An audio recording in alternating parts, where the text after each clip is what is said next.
আপনারা সেই স্লোগান দুটি সম্বন্ধে একটু সাবধান থাকবেন। আজকে পত্রিকায় এসেছে,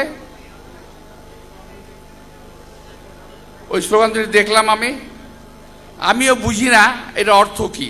বিএনপির সঙ্গে এক শ্রেণীর লোক দেশের বাইরে থেকে এবং দেশের ভিতরে থেকে এই আলেম ওলামাদের সঙ্গে, ওলামা মাশায়েখদের সঙ্গে একটা দূরত্ব ভেদ সৃষ্টি করার চেষ্টা করছে। এটুকু শুধুমাত্র আপনারা খেয়াল রাখবেন যে এই বিভেদ কিন্তু বিএনপির সঙ্গে ওলামা মাশায়েখদের নয়। এই বিভেদ সৃষ্টির মাধ্যমে যে ফাটল সৃষ্টি হবে, এই ফাটল দিয়ে কিন্তু বিদেশি শক্তি প্রবেশ করবে, দেশটাকে ধ্বংস করার চেষ্টা করবে।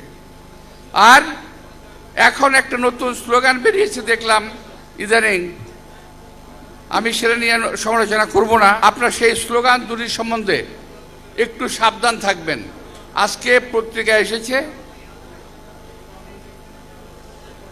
ওই স্লোগান দুটি দেখলাম, আমিও বুঝি না এর অর্থ কি।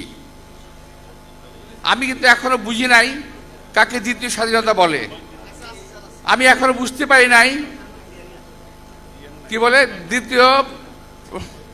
সেকেন্ড রিপাবলিক কি বলে, আমি বুঝি নাই। আপনারা বুঝেছেন কি জানি না। অর্থাৎ একটা উছিলা ধরে,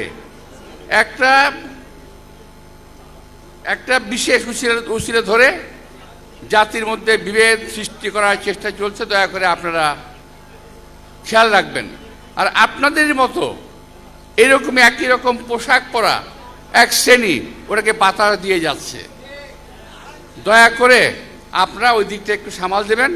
ইনশাআল্লাহ দেশ, আমাদের নেতা তারেক রহমানের নেতৃত্বে এই বাংলাদেশকে আমরা এগিয়ে